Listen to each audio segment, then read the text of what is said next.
ce mot, au XIXe et au XXe siècle, il a d'abord été utilisé dans des domaines techniques, et en particulier en physique nucléaire, où il signifie une apparition brutale d'instabilité. Quelque chose était stable, il ne l'est plus. Et il a aujourd'hui, notamment dans le domaine de l'économie, une définition tout à fait particulière. Ce sont des stratégies d'innovation par la remise en question des pratiques d'un marché pour faire émerger une vision créatrice de produits ou de services.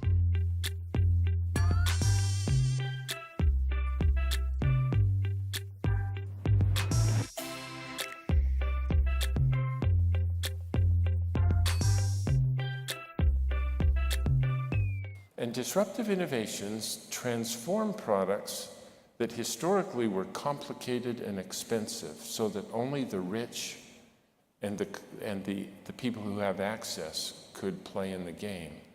Disruptive innovations transform those into products that are so much more affordable and accessible that many more people have access to products and they can afford to own and use them.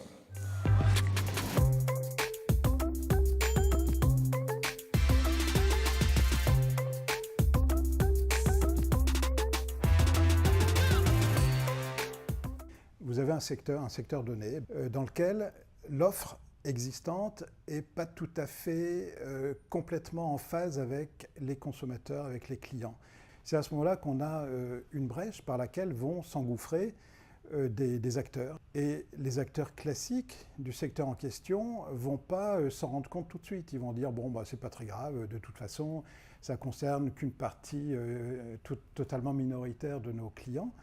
Donc on ne s'en occupe pas. Et puis, mais progressivement, cette innovation de rupture, de façon assez insidieuse, va prendre le pas sur, sur un secteur.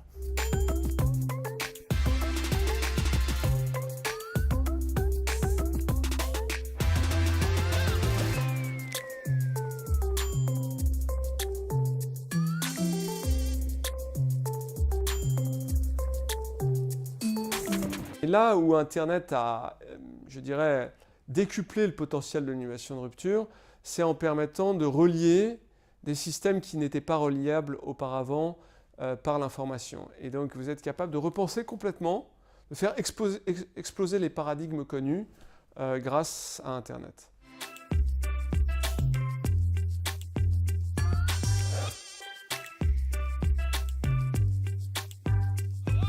Il me semble qu'il y a une innovation de rupture qui pointe son nez et qui est en train de se développer à très grande vitesse.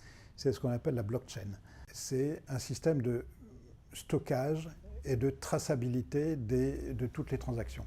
Et donc, la blockchain va permettre de désintermédier des secteurs, c'est-à-dire des entreprises ou des organismes qui se situent comme tiers de confiance, comme peuvent le faire les notaires, les avocats, et pourquoi pas les huissiers, peuvent être impactés fortement par ce nouveau système qui va permettre de faciliter les transactions, ce qu'on appelle de pair à pair, sans passer par un intermédiaire. Pour aborder l'innovation de rupture, il y a un certain nombre de conseils qui sont assez systémiques à donner. Il y a le fait de faire un pas de côté, c'est-à-dire prendre des gens et leur permettre de disposer d'un espace de liberté qu'ils n'ont pas dans leur contexte quotidien et traditionnel, donc les isoler dans ce qu'on pourrait appeler un lab, ne pas avoir uniquement des gens qui sont des huissiers, mais potentiellement des designers, des codeurs, des sociologues, des gens qui vont confronter des regards et permettre de penser l'expérience de façon différente.